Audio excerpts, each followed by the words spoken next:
제가 올해 초에 우리 교회 청년들하고 대화하는 시간을 좀 가졌었습니다. 리더들하고도 대화하고 또 우리 대학생들하고도 대화하고 이렇게 해보니까 참 마음이 아팠던 게요. 청년들이 그렇게 사는 게 힘드네요.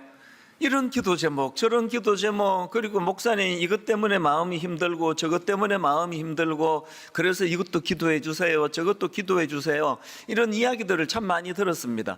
그 청년들은요, 우리 같이 뭐 이런 거 저런 것 좀 경험을 해본 기성세대하고 달리 아직까지는 참 마음이 여리고 그 속살 같은 상처도 더 잘 받습니다. 이해를 해줘야 되거든요.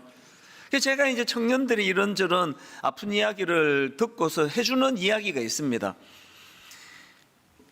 기차를 타고 이제 서울역에서 기차를 타고 부산까지 가려면 그 반드시 거쳐야 되는 터널이 있잖아요. 우리나라는 산이 많기 때문에 그 터널을 뚫어서 기차 길을 만든 게 많기 때문에 글쎄요, 제가 뭐 그 세보질 않아서 몇 개인지 모르겠는데요. 서울역에서 부산역까지 가려면 꽤 많은 터널을 지나야 되거든요. 그런데 한번 생각해 보세요. 어떤 사람이 서울역에 딱 앉아가지고 기도합니다. 하나님, 오늘은 터널 만나지 않게 인도하여 주시옵소서. 터널을 절대로 만나지 않기를 원합니다. 그렇게 기도하면 그 부산에 안 가겠다는 소리예요. 그 부산역으로 가야 되면 반드시 터널을 거쳐야 됩니다. 제 청년들에게 이야기를 꼭 해줘요.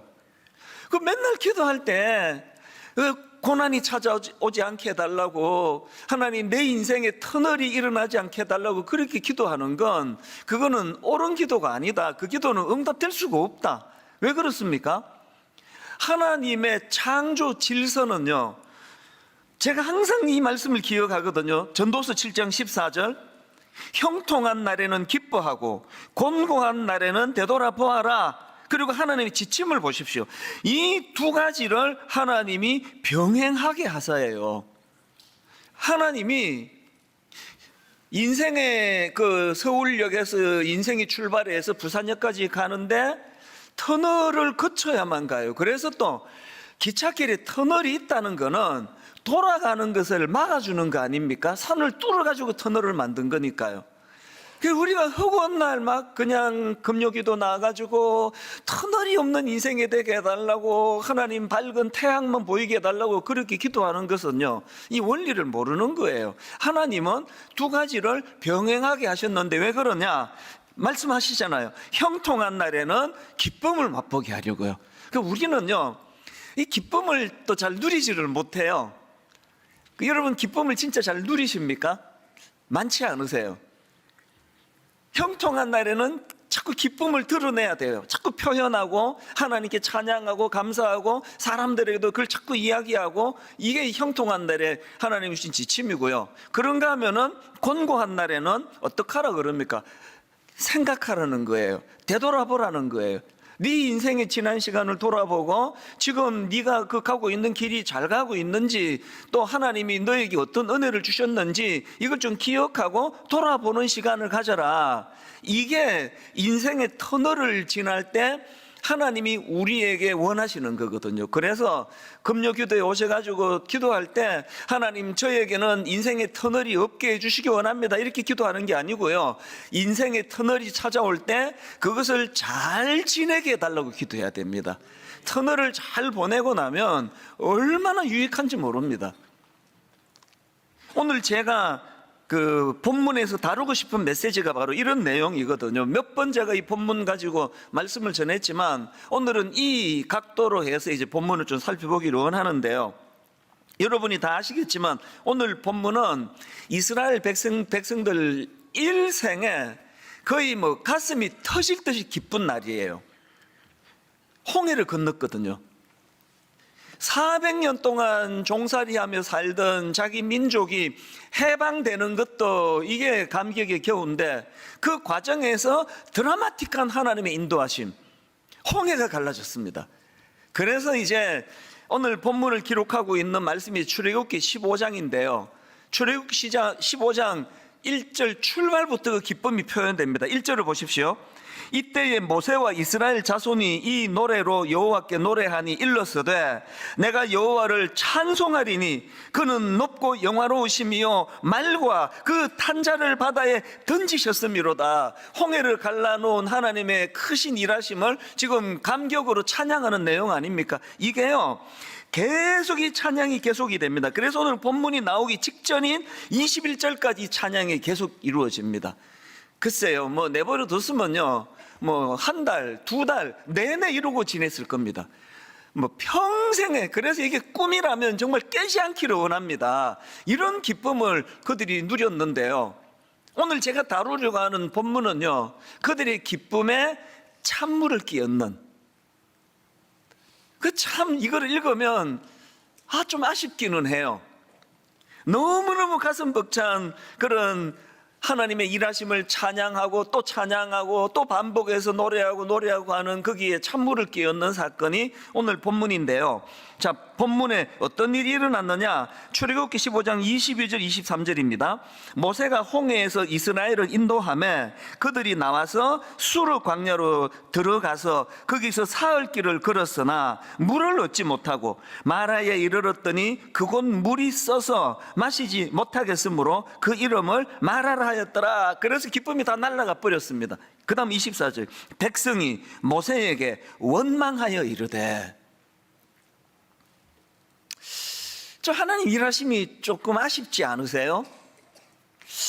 좀 기뻐하도록 좀 내버려 두시지. 그냥 기쁨이 싹 가셔버렸어요. 한 사흘길을 걸었는데요, 목이 말라 죽겠거든요.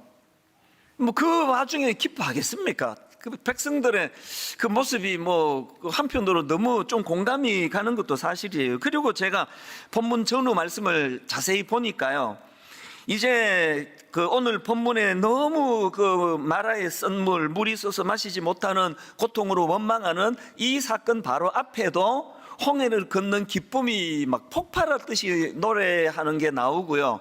그리고 오늘 본문 바로 그 다음에도 이제 우리가 잘 아는 너무나 아름다운 엘림 동산으로 인도함을 받은 기쁨이 나옵니다. 27절입니다. 그들이 엘림에 이르니 거기에 물샘 12과 종려나무 이런 그루가 있는지라 거기서 그들이 그 물 곁에 장막을 치니라. 이걸 딱 읽는데요, 중국에서 황사가 날아와가지고 한 2, 3일 이거 극심하고 창문도 못 열고 그러다가 이제 드디어 제가 딱 검색을 해보니까 이제 미세먼지, 초미세먼지 너무 좋은 게 나타나면은 그 기쁨은 다 누리고 경험하셨을 텐데 이게 딱 그 상황이에요.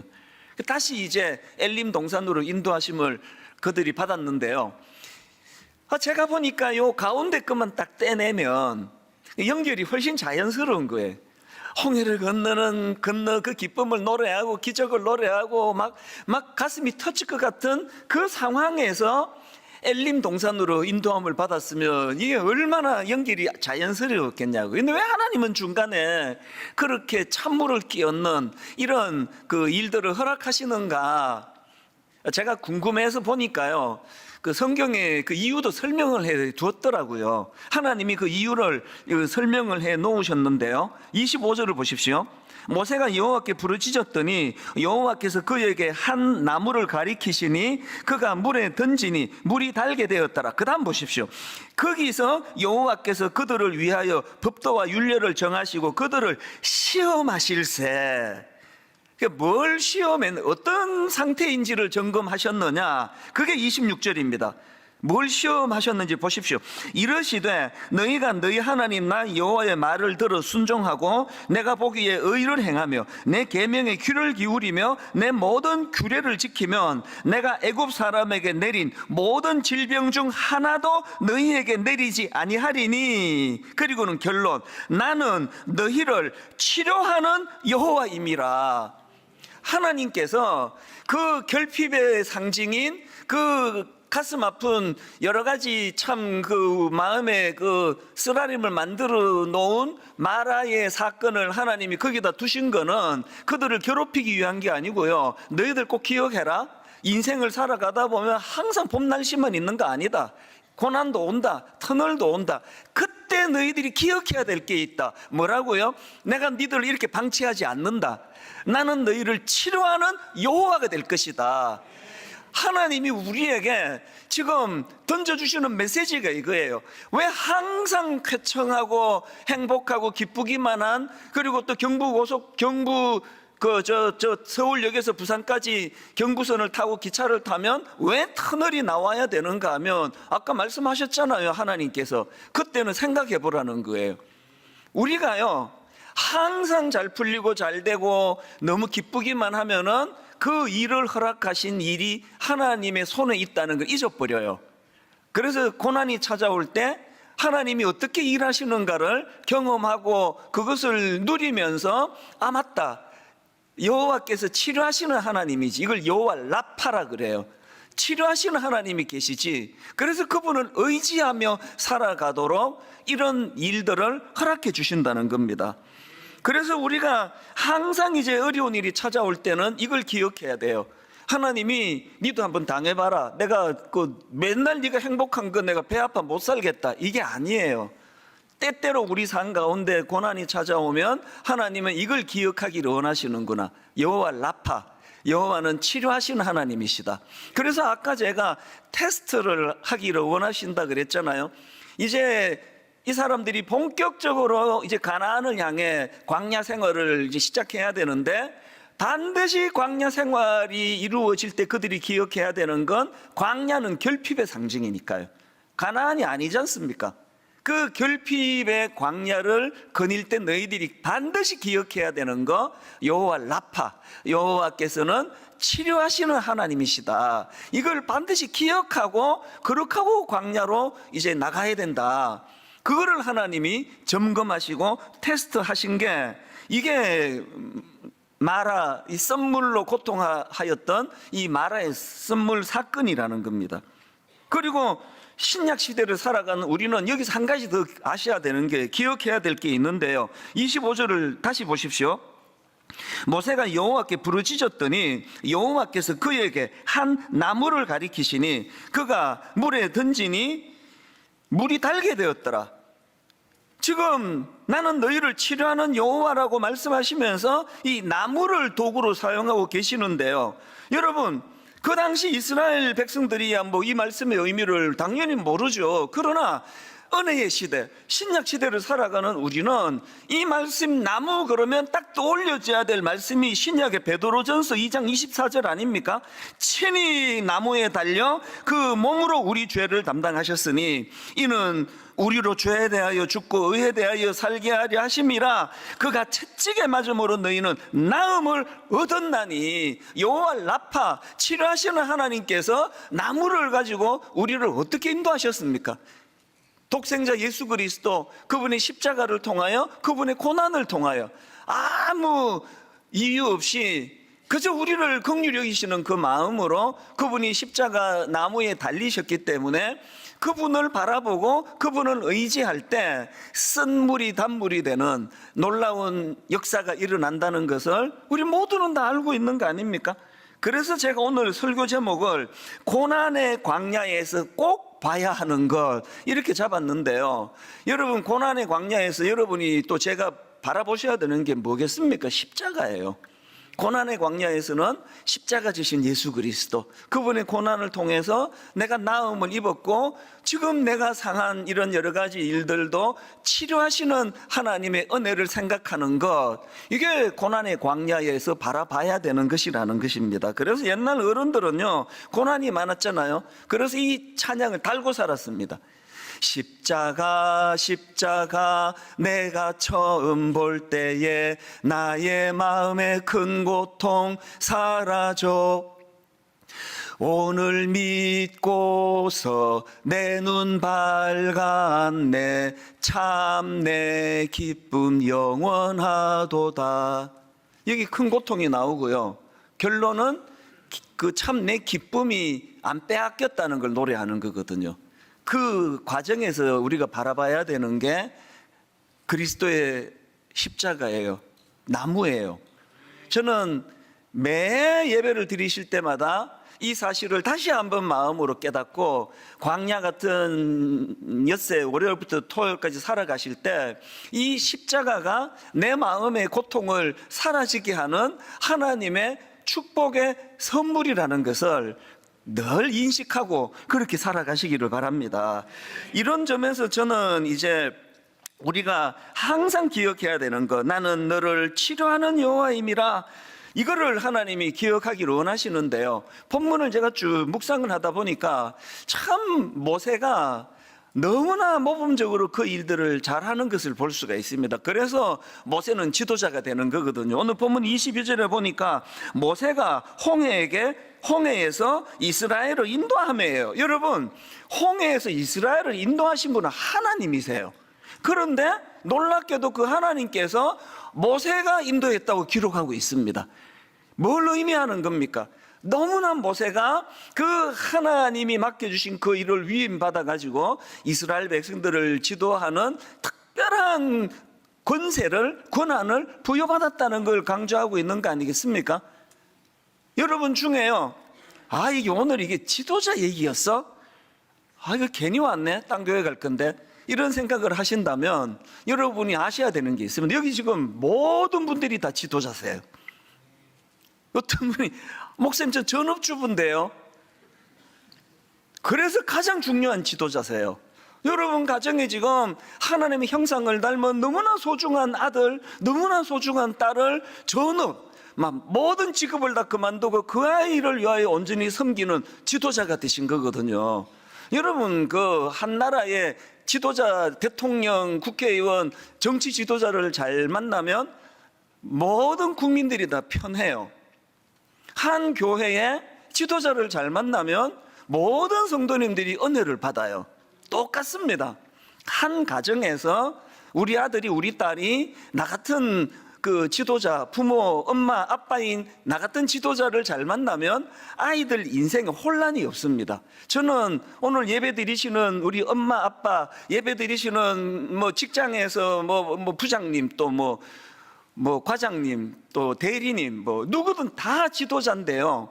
오늘 여러분 예수 믿는 사람으로 어느 자리에, 어느 분야, 어느 가정이든 좋은 지도자들이 되시기를 바랍니다. 좋은 지도자가 되시면 그 자녀들이 혜택을 누리고 그 구성원들이 혜택을 누리는데요. 오늘 모세가 바로 그 지도자로서 본을 보여주는 겁니다. 그래서 제가 오늘 이 본문에서 이 모세를 통해서, 좋은 지도자 모세를 통해서 우리도 모세처럼 좋은 지도자가 되고 싶다면 고난의 터널을 지날 때 모세가 했던 두 가지를 우리도 배워야 된다는 겁니다. 고난의 터널을 지날 때 우리가 배워야 되는 거, 기억해야 되는 거, 첫째가 뭐냐? 치료자 되시는 하나님을 기억하는 거예요. 오늘 본문에 보면은 23절부터 다시 한번 보십시오.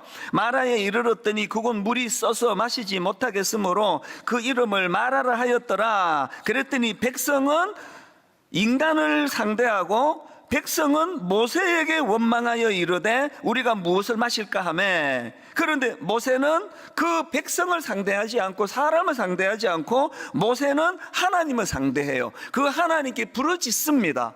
왜 하나님께 부르짖었을까요? 이미 모세는 하나님이 테스트하시면서 궁금하셨던 답을 알고 있어요. 아까 말씀드렸잖아요.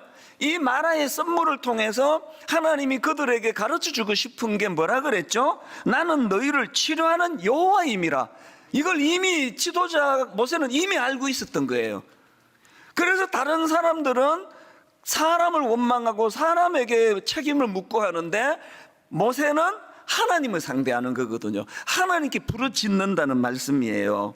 저는요, 우리 어머니들이, 아버지들이 그 가정에서 자녀들에게 모세 같은 지도자이기를 바랍니다. 너무너무 당황스러운 일이 만나고 난감한 일이 만날 때 맨날 부부가 당신 탓이야, 당신 때문이야, 그 당신 때문이지 왜 나한테 그래, 계속 서로를 탓하면은 아이들이 그것을 지켜보면서 마음이 무너져요. 난 누구를 의지해야 되지? 사실 제가 이 본문의 말씀을 전하기로 결심한 건요, 고난주간 목요일 저녁이에요.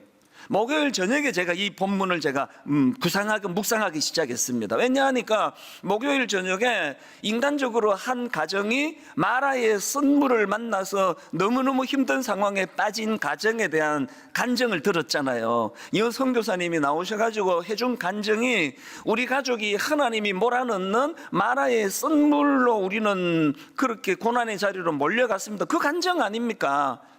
부부가 선교사로 너무나 아름답게 헌신했습니다. 서부 아프리카 브리키나파소라는 너무 생소한 낯선 지역에 오직 예수 그리스도를 사랑했기 때문에 복음 전하러 선교사로 가셨는데, 그 남편이 36살 되던 때에 남편이 너무나 정말 급작스럽게 어이없이 그 자리에서 거기에서 돌아가셨거든요. 그 젊은 선교사님이 죽고 나니까 그때 당시로요, 뱃속에 아들이 지금 임신 중이었고요, 큰아이는 기껏 2돌 반짜리예요. 마라의 썬물을 만난 거 아닙니까? 그리고 제가 그 간증을 들으면서 마음이 먹먹했던 게, 이 선교사님이 자기를 다 오픈하시네요. 10대 때 아버지가 돌아가시고 또 10대 때 어머니가 돌아가시고, 그리고 이분이 스스로 표현하면서 여러분 저는 고아로 자랐습니다. 그래 행복하고 싶었대요. 너무 좋은 남편을 만났어요.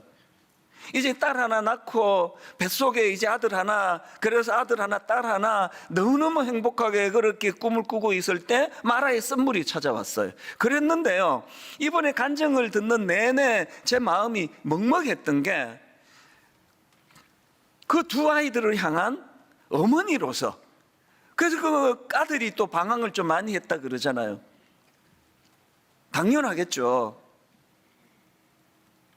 내가 엄마 뱃속에 있는데 하나님은 우리 아빠를 왜 데리고 가셨냐고, 그걸 원망이 당연히 나오는 거 아닙니까?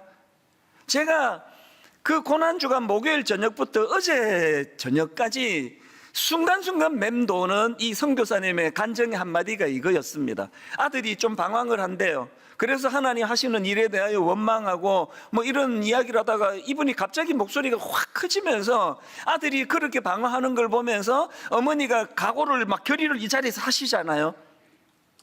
아들아, 너 궁금한 거 엄마가 다 설명해 줄게. 어떻게 설명하느냐? 엄마의 인생을 통해서, 엄마의 삶을 통해서 우리 가정에 하나님이 왜 그렇게 일하셨는지 내가 다 말해 줄게. 다 설명해 줄게. 너무 제가 눈물이 나는 거예요. 너무 좋은 지도자 아닙니까? 그 어머니가 방황한다고 생각을 해보세요. 어머니도 같이 혼란을 겪는다고 생각을 해보세요. 그래서 좋은 지도자예요. 좋은 지도자 어머니예요.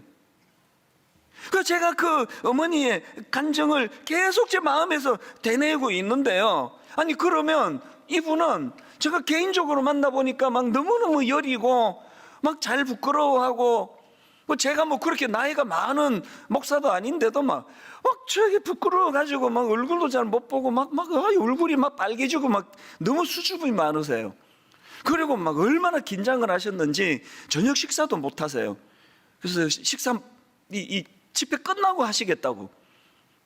근데 도대체 무엇이 이 여린 여선교사님으로 하여금 2 아이들을 지켜내는 용사가 되게 하셨냐고요.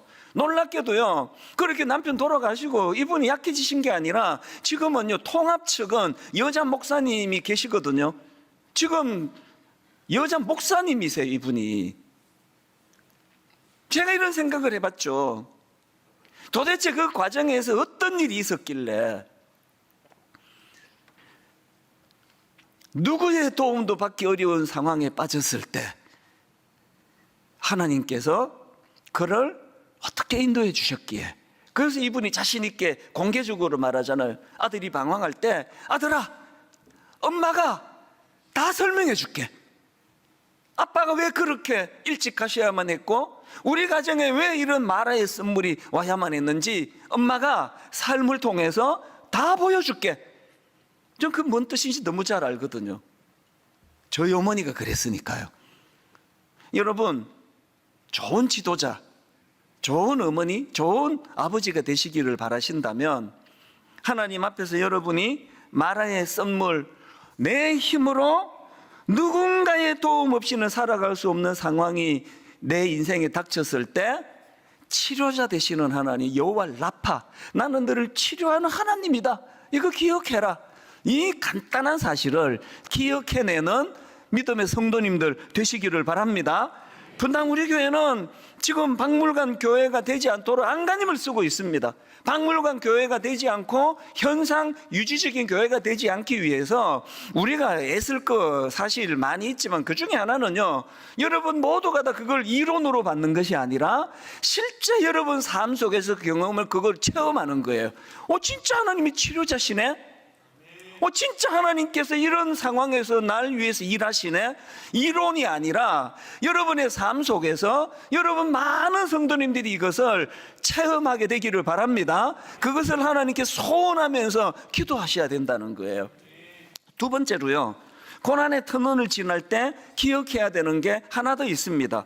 불필요한 에너지 낭비 피하기예요. 불필요한 에너지 낭비 피하는 거.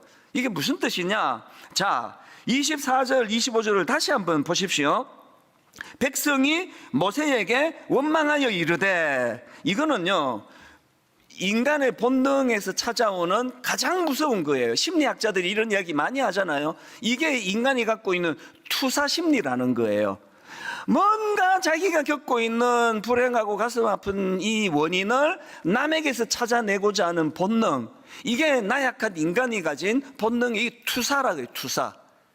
지금 백성들은 뜬금없이 모세를 원망해요. 모세도 자기들하고 똑같은 처지예요. 하나님이 모세만 물을 막 벌컥벌컥 주셨다면 이런 원망이 가능하겠죠. 모세는 물 안 마시고 삽니까?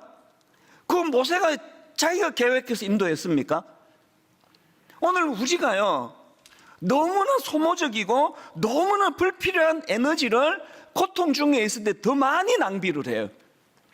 부부간에 진짜 하나가 돼야 될 때는 마라의 썸물을 만날 때예요. 돌아보세요. 그때 가장 소모적이에요. 당신 때문이라고. 무능한 당신 만나서 내가 이렇게 됐다고. 그게 사실이라고 치자고요. 그렇게 무능하면, 막 그렇게 윽박지르면 더 무능해져요. 더 위축이 돼요. 막 숨이 잘 안 쉬어져요. 그래서 뭐 그 남편이나 아내 보면은 막 경기 나고 이래갖고 어떻게 대안이 되겠냐고요. 그래서 여러분, 불필요한 에너지를 우린 자꾸 줄여야 돼요. 인생에서. 더군다나 고난이 찾아올 때, 그때 25절에 모세가 여호와께 부르짖었다 그러잖아요. 여호와 부르짖었다.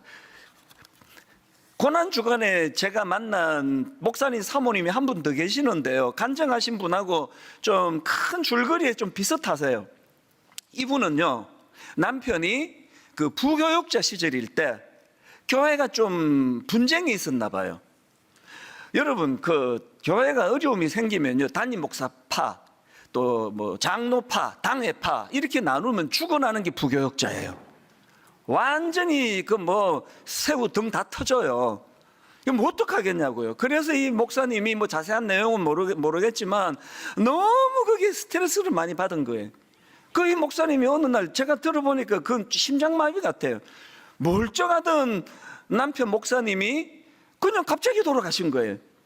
이게 진짜 이게 상상하기 어려운 일이 벌어졌는데요. 제가 그 사모님을 고난주간에 만났거든요. 그 전주였나 고난주간이었나 만났는데요, 이분이 공교롭게도 지금 분당 우리 교회에 와서 예배를 드리고 계시대요.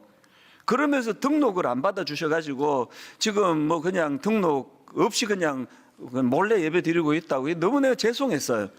근데 이분이 이제 고난주간에 만났을 때 하시는 말씀이 저보고 고맙다는 거예요. 목사님 고맙습니다. 뭐가 고맙습니까? 이분이요, 고난주간에 이런 말을 하시더라고요. 매 저녁마다 마음껏 소리내서 울 수 있는 공간이 있어서 너무 행복하고 감사하다는 거예요. 그분을 지난주에 또 만났거든요. 또 이런 얘기를 하세요. 남편이 그렇게 너무나 예고 없이, 예측할 수 없이 갑자기 돌아가시고 나서 아이들은 똑같이 어린데, 그런데 하나님이 이분에게 주신 메시지가 하나 있대요. 그게 그 책에 뭐 누가 표지에 써놓은 건지 내용이었는지 제가 헷갈리는데요. 하나님이 이 한마디를 주셨대. 이 이스라엘 속담인데요. 이분이 하나님께 받은 메시지가 이겁니다. 사람 앞에서 웃어라. 하나님 앞에서 울어라. 이게 이스라엘 속담이래요. 이분이요, 하나님께 이 말씀을 받고 그 두 자녀를 키우실 때 이게 자기를 견고하게 만들었다는 거예요. 그래서 고난주간에도 하나님 앞에 와서 통곡을 하면서 눈물을 흘리면서 그렇게 본인의 무거운 짐과 아픔을 하나님께 그렇게 기도하고 그랬던 것이 그 두 아이를 이 사모님도 잘 기르고 계시거든요. 중심이 딱 잡혀가지고. 불필요한 에너지를 여러분 줄이셔야 돼요. 또 한 분 제가 불필요한 에너지를 참 이렇게 버릴 수 있겠구나 하는 걸 가르쳐 주신 목사님이 계시는데요. 이 목사님은 저처럼 청소년 사역을 하신 분인가 봅니다. 저는 이제 너무나 착하고 온순한 그런 이제 중등부 고등부를 했기 때문에 뭐 애들은 많아서 좀 몸은 힘들었지만 마음고생은 별로 안 했거든요. 너무 행복했는데 이분은요, 이제 소위 말하는 비행 청소년들, 그래서 그때는 본드를 막 하고 그랬잖아요. 요즘에는 막 대놓고 이제 마약으로 넘어가서 더 마음이 두려운데요. 이제 가출하고 또 본드하고 또 막 이제 혼수, 남학생 여학생이 같이 이제 혼수하고 이런 그 청소년들을 이제 돌보는 일을 하셨는데요. 어느 날 이 목사님에게 상상하기 어려운 대못이 박히는 일이 일어났어요. 그렇게 정성을 다해서 섬겼던 어떤 여학생이 임신을 했는데요. 학교에서 이제 너무 이제 당황스러워서 그랬겠죠. 학교에서 이렇게 이야기를 했습니다. 나 돌봐주는 그 목사님이 나 성폭행해서 내가 임신하게 됐다. 여러분, 그 목사가요, 이런 모함을 당했다고 치면 이후에 뭐 어떤 일이 벌어질지는 뭐 불보듯 뻔한 거 아닙니까? 그 고통은 뭐 상상을 하기 어려웠을 거예요. 그러고 있는데요, 뭐 어느 정도 시간이 지났는지 모르겠는데 시간이 좀 지나고 그 임신한 학생이 찾아온 거예요. 목사님을. 괴로우니까. 사람 하나 이렇게 매장시켜 놓으니까 아무리 어린 철딱선이 없는 애라도 못 견뎠나 봐요.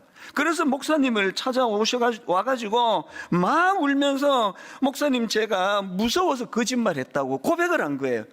목사님, 내가 너무 무서워가지고 그렇게 제가 목사님 이렇게 거짓말을 했다고 엉엉 울면서 고백을 하는데 믿겨지지 않는 그 이야기를 듣고 계시던 목사님께서 너 경찰서 가자, 이래야 되는 거 아닙니까?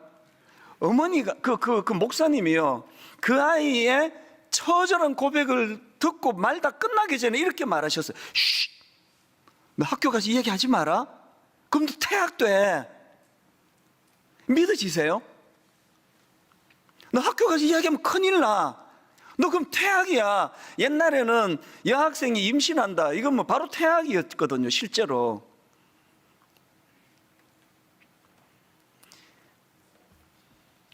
제가 그 이야기를 듣고 저에게 그 사건을 대비해 봤습니다.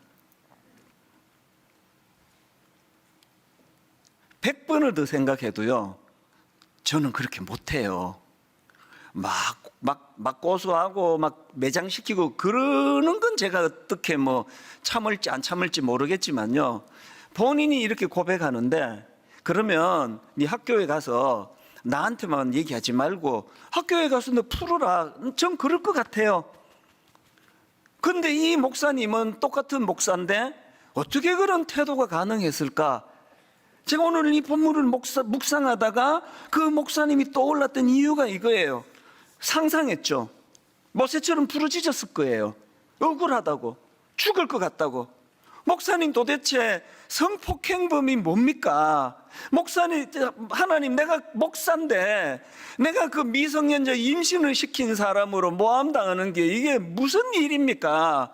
오늘 본문 그대로 말하자면 모세가 여호와께 부르짖듯이 부르짖었을 거예요. 부르짖었더니 어떤 일이 일어났겠습니까?